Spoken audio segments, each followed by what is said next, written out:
Korban adalah ibadah yang meningkatkan ciri keislaman. Jadi bila kita cerita tentang korban ini kan, sebab dalam Islam itu sendiri kita diarah supaya sentiasa mengerah kita punya tenaga, pemikiran kita, masa kita, harta ataupun wang ringgit kita. Betul dikatakan kita akan meningkatkan, kita sendiri meningkatkan ciri keislaman kita. Karena bila kita balik kepada apa yang pernah kita bincang di awal dulu, apa makna Islam itu? Islam itu maknanya, kalau kita balik dalam surah Al-Baqarah, ya, Allah Ta'ala ingatkan kita, a'udzubillahi minasyaitonirrajim, ya ayyuhalladzina amanu udkhulu fis-silmi kaffah.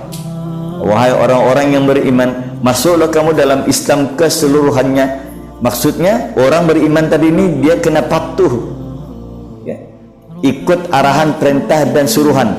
Dia laksanakan, dia kerjakan, dia tunaikan apa yang diarah oleh Allah Ta'ala, dan menjauh serta meninggalkan apa yang dilarang oleh Allah Subhanahu Wa Ta'ala. Berkorban menjadi salah satu cara untuk meningkatkan keimanan pada Allah Subhanahu Wa Ta'ala, di mana seorang yang memiliki kelapangan masa untuk berkorban dan memberikan pada mereka yang memerlukan. Hal ini akan meningkatkan keislaman seorang itu.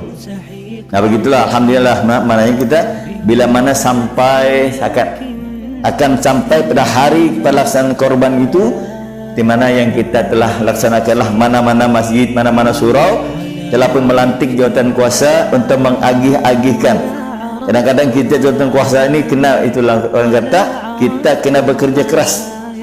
Amananya kita hanya akan mengharapkan kerahmatan, keberkatan dan keridhaan Allah Subhanahu Wa Taala. Mudah-mudahan kita punya usaha, kepenatan kita masa di dunia ini Allah Taala akan gantikan bila kita berada di akhirat nanti, kita akan nampak itu.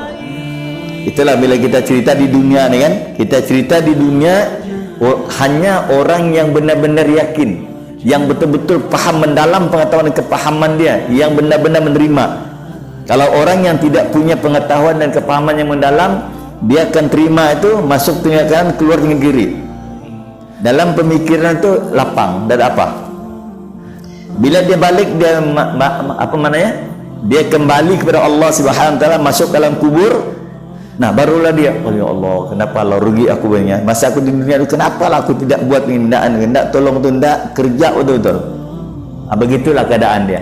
Apapun yang kita cerita, yang saya juga ingatkan pada diri saya sendiri dan umumnya pada kita lah, ya, sama-sama dalam kita berkorban. Kalau kita ingat lagu P. Ramlee, berkorban apa saja, harta ataupun nyawa, itulah kasih mesra sejati dan mulia.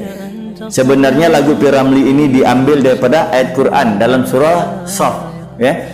Dalam surah Shaf Allah Ta'ala ingatkan, a'udzubillahi minasyaitonirrajim, wa tujahiduna fi sabilillahi bi amwalikum wa anfusikum dzalikum khairul lakum in kuntum ta'lamun.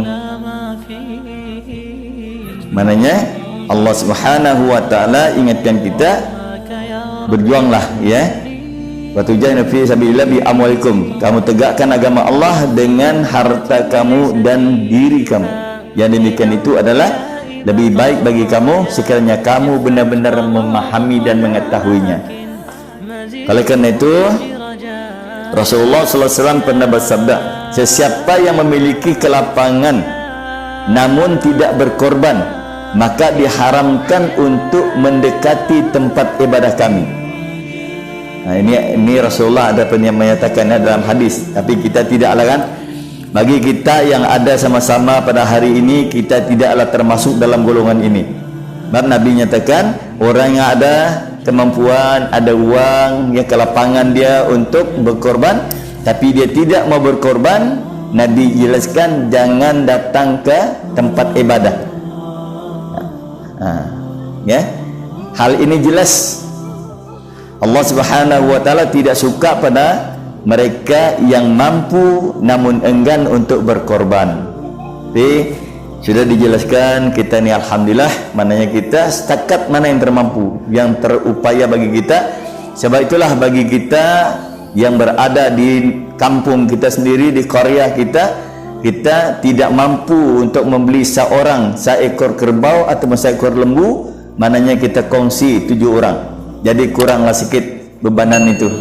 Ya, maknanya ringan sedikit bebanan, tidak begitu berat.